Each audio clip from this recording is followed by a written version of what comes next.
y que la palabra que hoy escuchemos transforme nuestras vidas y nos lleve a darte gloria y honra. En el nombre de Jesús oramos. Amén. Pueden sentarse y les invito a abrir sus Biblias en Juan, capítulo 18.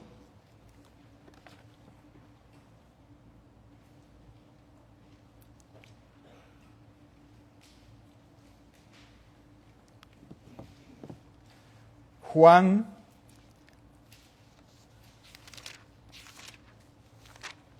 capítulo 18, y el texto de esta mañana es el versículo 11, pero vamos a leer desde el 10 y 11 de Juan 18.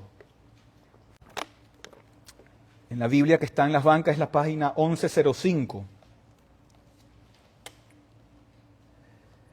Juan 18, solamente 10 y 11 dice: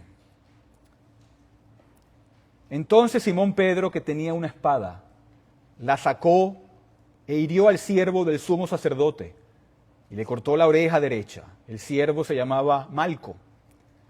Jesús le dijo a Pedro: mete la espada en la vaina. La copa que el Padre me ha dado, ¿acaso no he de beberla? Amén. Concentrándonos en el versículo 11 esta mañana. Y aquí tenemos en este texto tenemos una imagen muy simple. Un símbolo que se nos presenta y es la de una copa. El Señor dice en el 11, la copa que el Padre me ha dado, ¿acaso no he de beberla? Y la importancia de esta copa, la copa del Señor Jesucristo, está ligada a otra copa. Tenemos por un lado la copa del Señor Jesucristo, y escucharemos lo que todo esto implica, pero por otro lado tenemos la copa de su pueblo. Y estas dos copas están entrelazadas.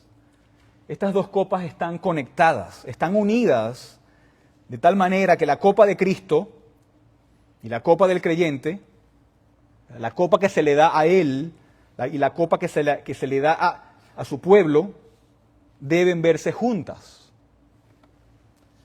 La copa del creyente, la copa de bendición, la copa de gracia, la copa del evangelio, la copa que agarramos con nuestras manos para beberla, solamente es posible debido a la copa que el Padre le dio a su Hijo.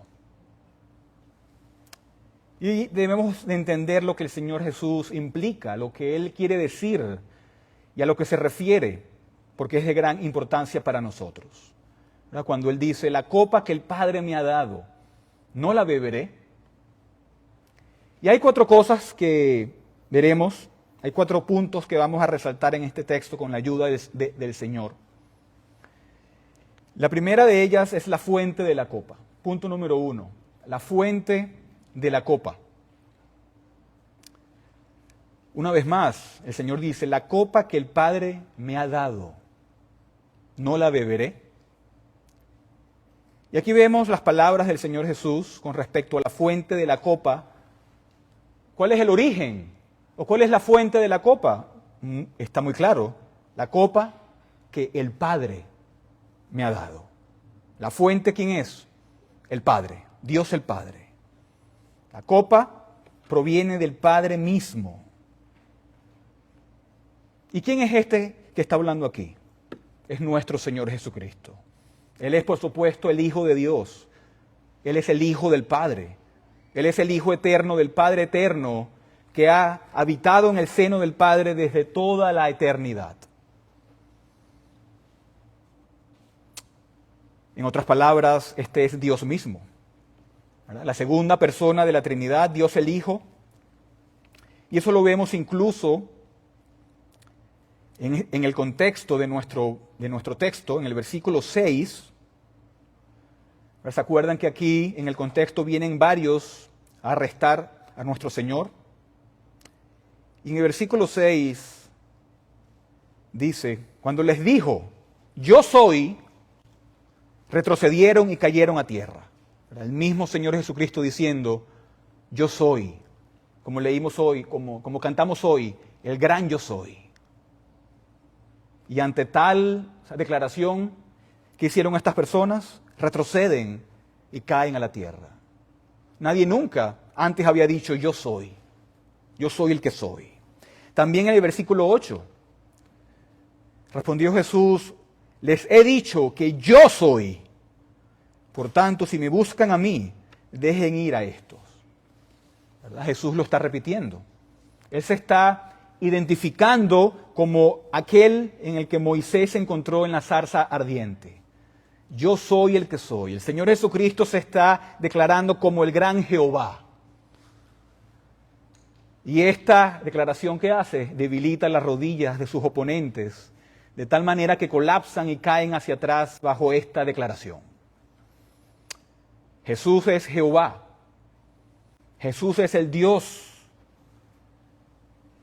Jesús es el Dios que tenía y tiene el poder de mandar los vientos y las olas y hacerlos quietos. Él es el que creó los vientos y las olas. Él es el que estaba sosteniendo los vientos y las olas cuando estaba en la barca, por su poder, y Él es el que sostiene el cosmos entero. Y este es el que está hablando.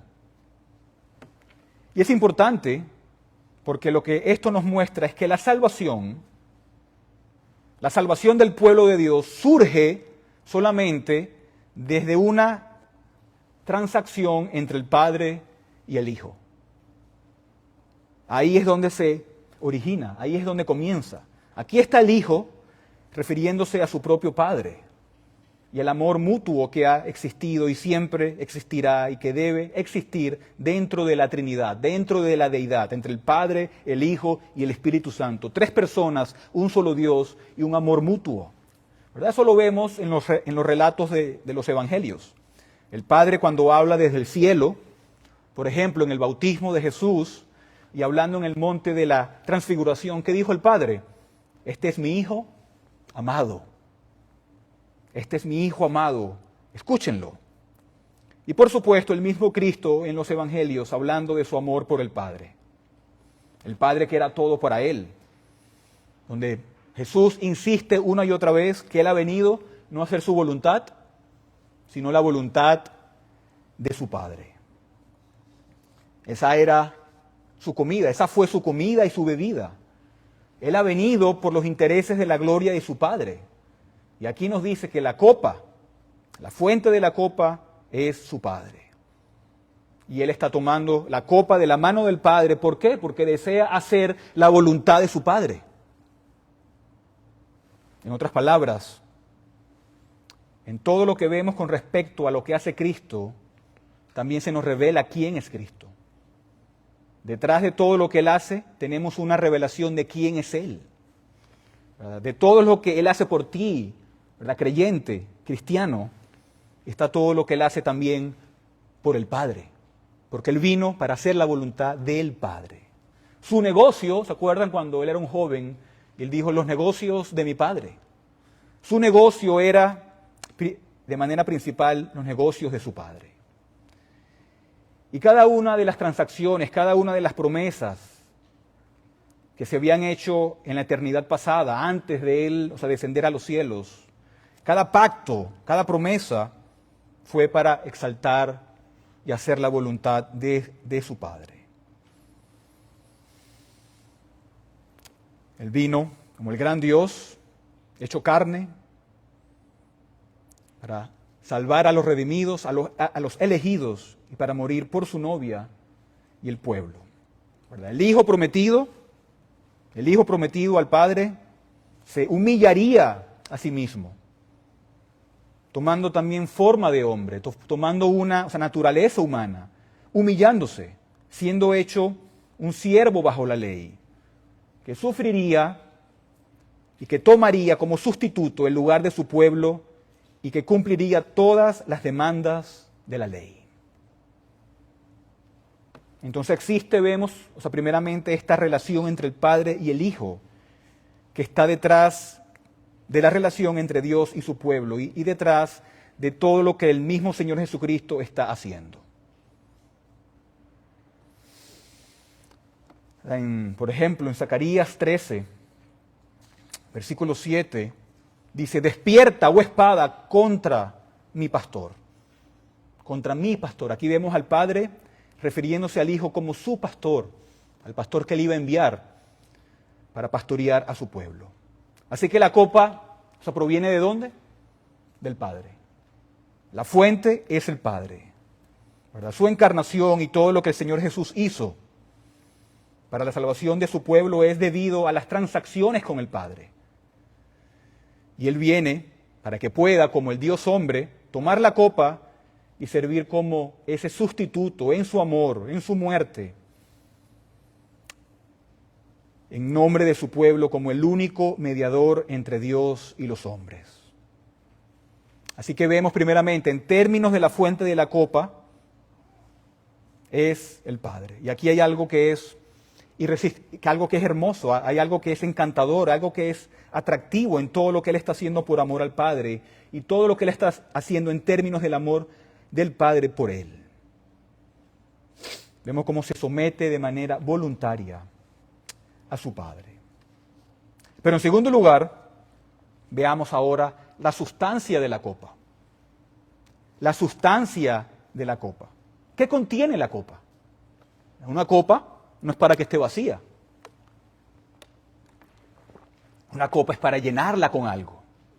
¿Qué se encuentra en esta copa? ¿Qué hay en ella? Cuando el Señor Jesucristo dice, la copa que el Padre me ha dado, no la beberé, ¿qué es lo que hay en ella? ¿Qué es lo que Él tiene que beber? Y eso, ¿verdad?, no se nos deja a la especulación. Las Escrituras del Antiguo Testamento hablan de manera copiosa sobre esta copa.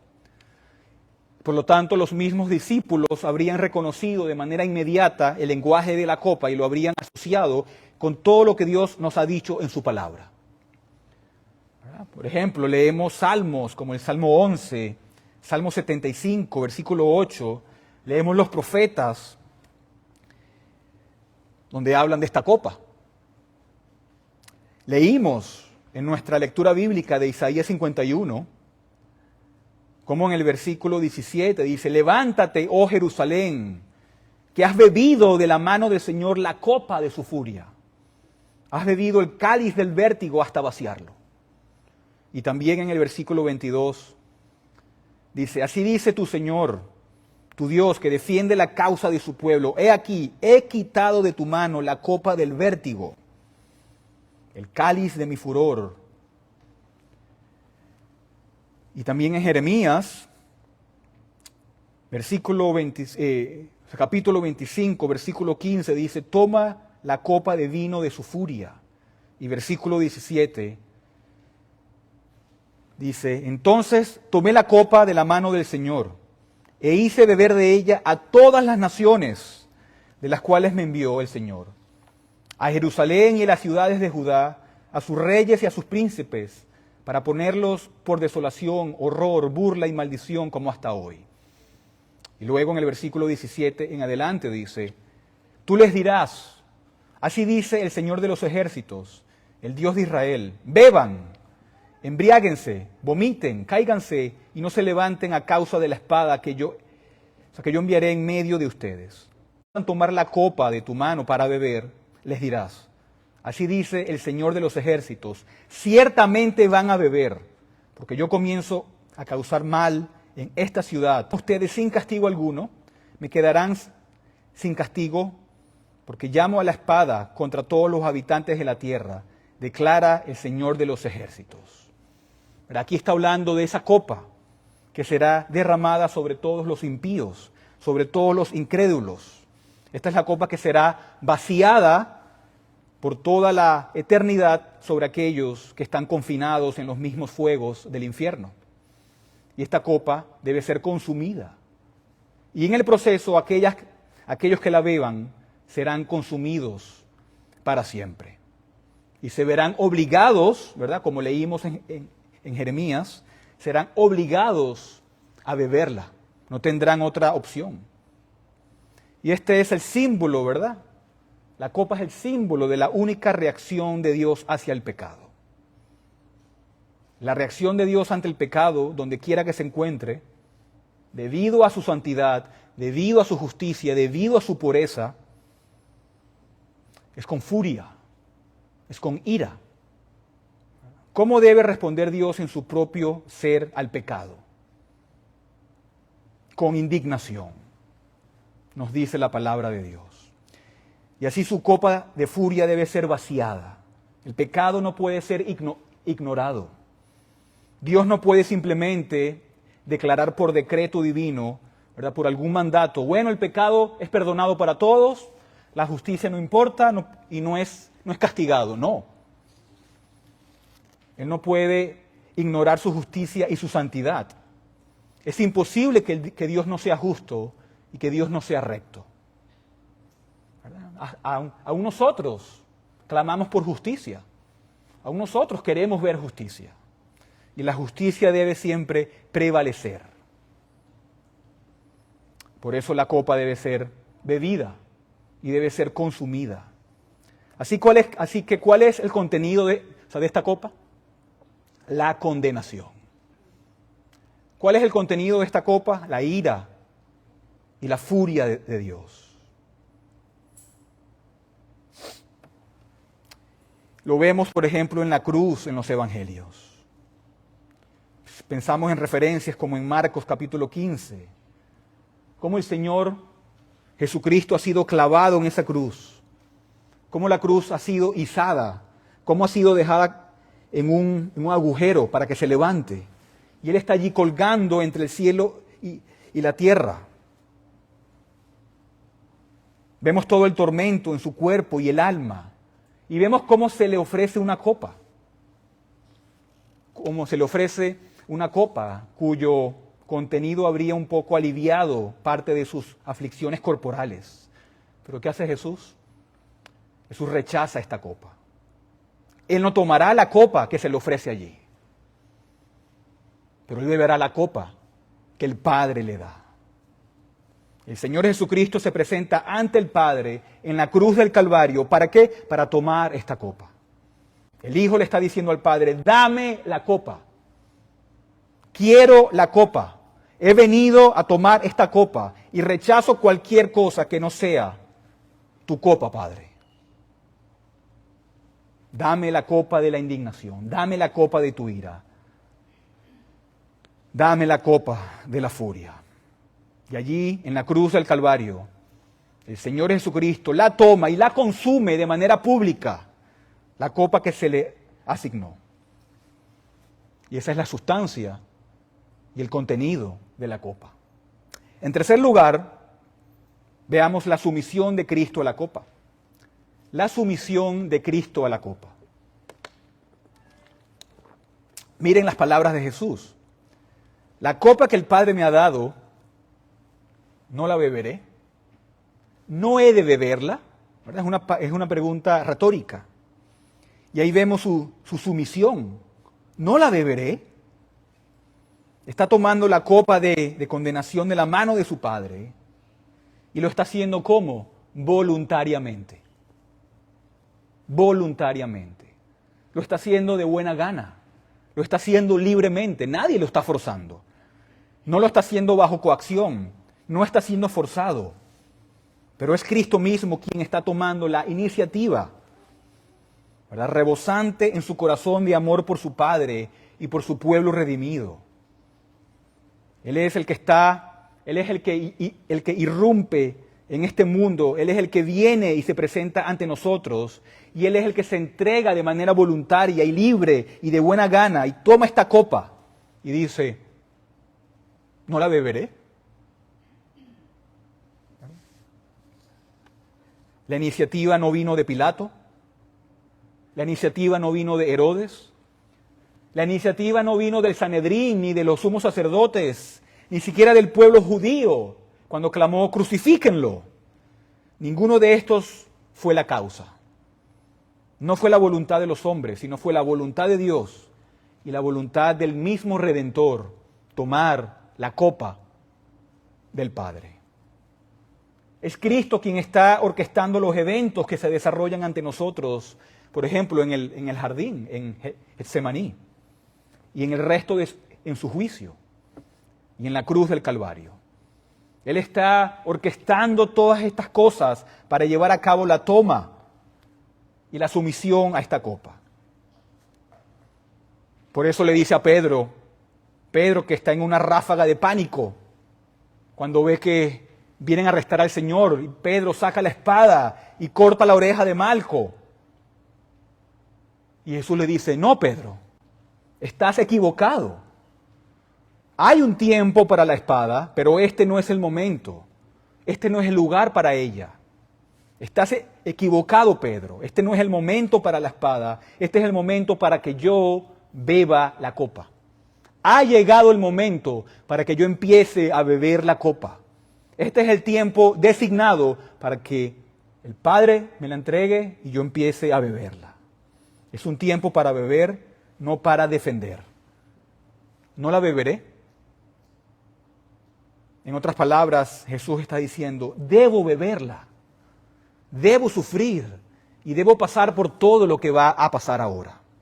Y por lo tanto la beberé. Así que el arresto que vemos aquí en el contexto de estos versículos, el arresto de Cristo es parte de la copa. Su juicio es parte de la copa. Su obra en la cruz es parte de la copa. La negación de Pedro es parte de la copa. Si vamos más atrás, en el jardín, allí está el Señor Jesucristo. Y tenemos esta imagen en este lugar secreto, en donde Él está orando, donde se encuentra con su Padre, luchando en sus angustias, y donde hay oraciones, donde se nos dice que su sudor son como gotas de sangre, porque Él sabe el contenido de la copa. Él sabe en su propio corazón cuál es el contenido de la copa. Y escuchamos, casi podemos escucharlo susurrando, diciendo, Padre, si es posible, pasa de mí esta copa. ¿Por qué? Porque conocía muy bien el contenido y la sustancia de esta copa. Sabía todo lo que implicaba. Conocía la plena extensión que se requería en esta copa. Cosas que tú y yo nunca vamos a poder saber. Cosas que los ángeles nunca podrán saber. Y nadie más podrá saber. Solo Él lo sabía. Él sabía lo que implicaba y lo que venía ahora. Pero, a pesar de ello, Él dice, no se haga mi voluntad. No se haga mi voluntad sino la tuya. Yo he venido por esta copa y ese fue el propósito completo por el cual dejé el trono de la gloria. Esa fue la razón por la cual descendí de estas alturas más altas. Esa es la razón por la cual ahora estoy desvelado ante los hombres. Todo el propósito tenía que ver con esta copa. Y la salvación de nosotros, tu salvación depende de Jesús bebiendo esta copa. Y Jesús dice, no se haga mi voluntad sino la tuya. Estoy dispuesto. Si es tu voluntad, estoy dispuesto. Quiero que sea y será que esta copa no pasará. Y de hecho la beberé. ¿Verdad? Y hacer su voluntad era su deleite. Hacer su voluntad era lo que él quería. Se deleitaba en hacer la voluntad de su Padre aún bebiendo esta copa.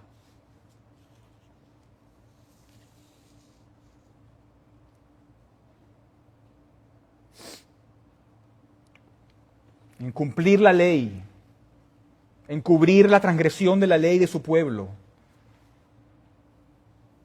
en cubrir con su justicia el pecado de su pueblo. Y lo vemos en la cruz del Calvario, lo vemos cómo bebe de esta copa, lo vemos allí, o sea, crucificado, vemos su cuerpo roto, vemos su sangre siendo derramada, vemos toda su angustia física. Y debajo de todo ello está el sufrimiento del alma del Señor Jesucristo. Porque Dios se levanta con la espada de su justicia, se levanta en el cielo, por así decirlo, y hunde esa espada en el mismo corazón de su propio Hijo. Desata el infierno con toda la furia y toda la condenación que le corresponde a su propio pueblo redimido en el Señor Jesucristo. Desvía su ira, la ira que tú y yo merecemos por nuestros pecados. La desvía y la dirige y la derrama en el alma misma de su Hijo, sufriendo la tormenta y la descarga de la ira justa de Dios Todopoderoso. Y al hacer lo que sucede, el Señor está bebiendo y bebiendo y bebiendo y bebiendo la copa. Está tomando sobre sí mismo. Y por eso clama desde la cruz. ¿Qué dice? Tengo sed. Tengo sed. Este es el clamor de uno, como el clamor desde las profundidades del infierno. ¿Se acuerdan de Rico y el Lázaro? Como el rico tiene sed, sufriendo los tormentos del infierno. Y allí en la cruz vemos entonces a nuestro Señor Jesucristo bebiendo la copa. Pero allí en la cruz no solamente vemos justicia e ira. Allí en la cruz también vemos amor y misericordia. Allí en la cruz vemos la justicia y la misericordia besándose. La vemos por un lado la santidad y la justicia y la rectitud del Dios Todopoderoso. Por un lado vemos la repugnancia del pecado y cuál es el precio del pecado, que cuesta el mayor de todos los precios concebibles, el costo del sacrificio del propio Hijo de Dios, el Cordero de Dios justo que es sin mancha y sin tacha. Pero sin embargo, vemos entrelazado y entretejido con ello el abrumador amor del Dios Todopoderoso. Vemos la misericordia de Dios y la disposición del Padre al enviar al Hijo. Vemos también el amor del Hijo en su disposición de venir de manera voluntaria y morir por los pecados de su pueblo.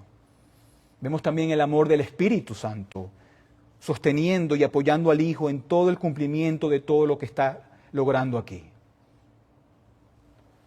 ¿Por qué?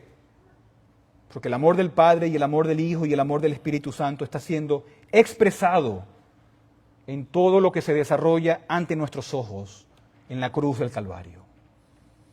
Vemos la misericordia de Dios, cómo se presenta en su propia disposición de Cristo para beber esta copa. Vemos también la profundidad del pecado y vemos las profundidades de la gracia del Señor presentadas ante nosotros. Y es algo increíble. Y el Señor dice entonces, no la beberé. No la beberé, seguramente la beberé. Y no hay nada en el mundo que me lo pueda impedir. Tan decidido está el Señor.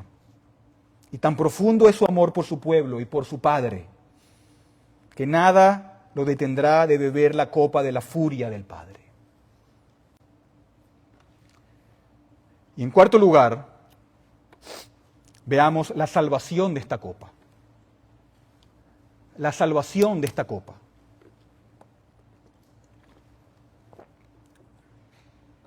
¿Verdad? Ya hemos visto la copa de Cristo, la copa del Padre dada al Hijo. Vimos su contenido, que es la furia y la condenación. Vimos la sumisión de Cristo hasta a esta copa. Pero la pregunta es, ¿qué resulta esta copa en el creyente? ¿Cuál es el resultado para nosotros los creyentes? Porque sin su copa no tendríamos hoy esta copa.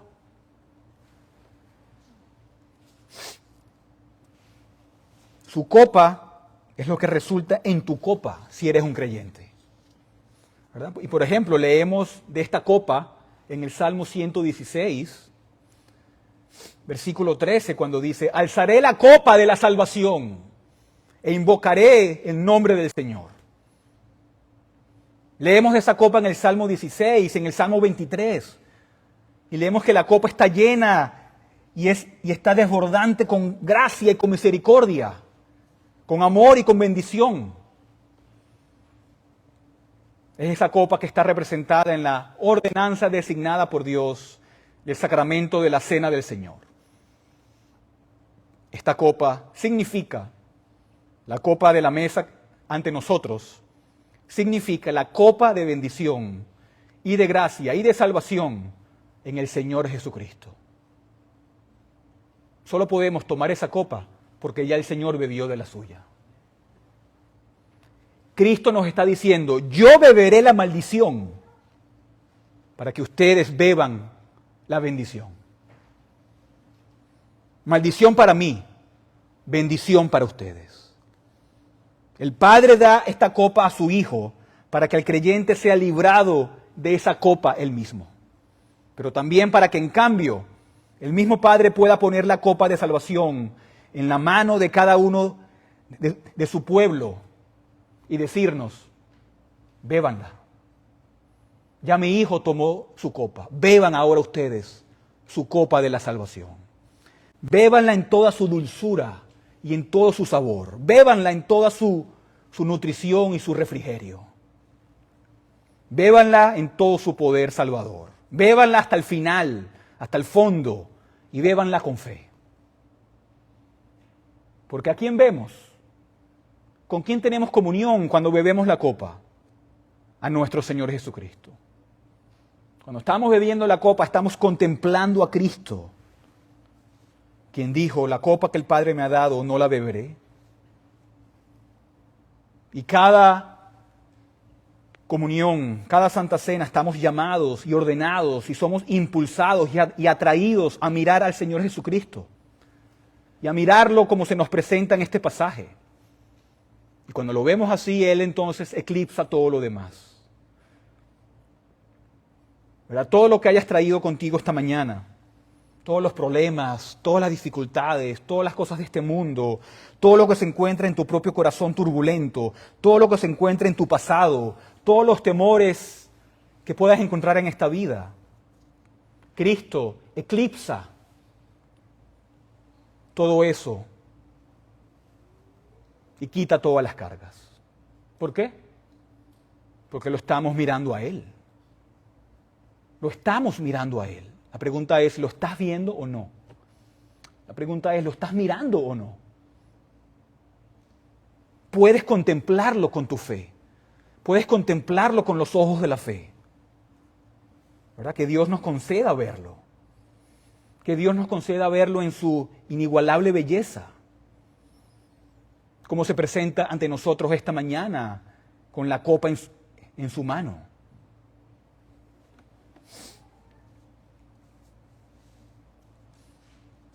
Y cuando la bebemos, recordamos que ya Él bebió esa copa por nosotros.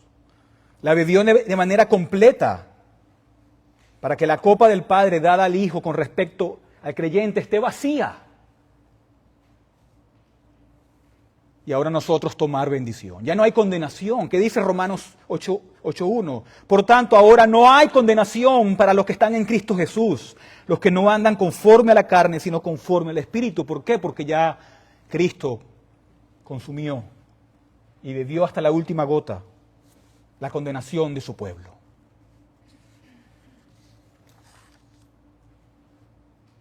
Y lo único que encontramos ahora en la copa es bendición, es gracia, es misericordia, es amor.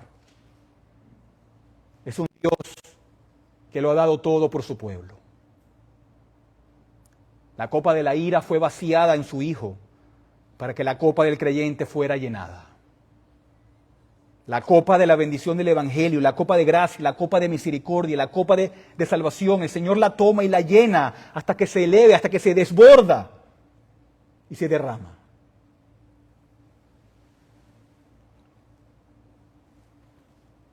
Y eso es lo que sucede en la cena del Señor. Aquí hay una copa que Él ha llenado de bendición, la copa de su gracia. Porque cuando el pecado abundó, ¿qué? La gracia sobreabunda.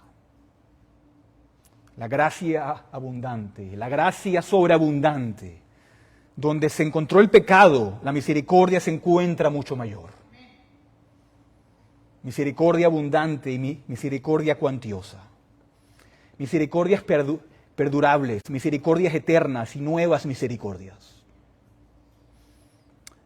Y Él pone esa copa de salvación en nuestras manos. Pero la copa debe ser bebida. La copa de la furia debe ser bebida. Y solo hay dos opciones. O Cristo la bebió por ti, o Cristo la bebió por ti, o tú tienes que beberla por toda la eternidad en los fuegos del infierno. Solo hay dos opciones. O Cristo agotó la ira, bebiéndola completamente en tu nombre, siendo tu sustituto en la cruz del Calvario, o tú tendrás que beber de esa copa por toda la eternidad en los tormentos del infierno. ¿Cuál es tu caso? ¿Estás viviendo como si Cristo haya bebido tu copa? Por eso siempre, cuando venimos a la mesa del Señor, debemos examinar nuestros corazones, examinar nuestra vida. ¿Dónde me encuentro espiritualmente? ¿Estoy viviendo de acuerdo a la palabra de Dios? ¿O estoy siendo moldeado al mundo y no a la voluntad de Dios? Y no hay mayor motivación de vivir para la gloria de Dios el saber que Cristo ya tomó la copa de la furia. Que ya no hay ni una gota de ira para mí, porque ya fue consumida por el Señor Jesucristo. Porque Él fue crucificado en el monte Calvario, tomando la copa del Padre en sus manos y bebiéndola y dejándola más limpia que cualquier otra copa. ¿No es eso una buena noticia? ¿No es esa la mejor de las noticias? Por eso llamamos evangelio, una buena noticia. Es la mejor noticia de la vida, que ya Jesús consumió la ira de Dios por el pecado. Y que ahora nosotros encontramos salvación a través de Él, a través de la fe, a través del arrepentimiento, viviendo una vida llena del Espíritu para su gloria y su honra. Amén. Oremos. Oh Señor nuestro Dios, te damos gracias por tu palabra proclamada esta mañana. Hemos escuchado sobre la copa de tu ira que Cristo bebió en nuestro lugar para que nosotros pudiéramos recibir la copa de salvación. Te pedimos, Señor, que estas verdades penetren profundamente en nuestros corazones y nos muevan a vivir vidas que reflejen tu gracia y tu misericordia. Ayúdanos, Señor, a vivir en la luz de este gran sacrificio, amándote y llevando este mensaje de esperanza hacia aquellos que no te conocen. Y hoy, Señor, al acercarnos a la mesa de tu Santa Cena, te pedimos que nos prepares para participar dignamente. Ayúdanos a examinar nuestros corazones, a confesar nuestros pecados, sabiendo que tú eres fiel y justo para perdonarnos y limpiarnos de toda maldad. Que tomemos este pan y esta copa con gratitud, recordando el sacrificio de Cristo, quien tomó la copa de condenación para que nosotros pudiéramos recibir la copa de bendición. Oh Padre, que este sacramento fortalezca nuestra fe, nos una más estrechamente a Cristo y nos una unos a otros como su cuerpo. Fortalece a los que están débiles, consuela, Señor, a los afligidos y da un mayor sentido de tu presencia a aquellos que están en medio de pruebas. Todo esto te lo pedimos en el nombre de nuestro Señor Jesucristo, quien vive y reina contigo, el Espíritu Santo, un solo Dios por los siglos de los siglos. Amén.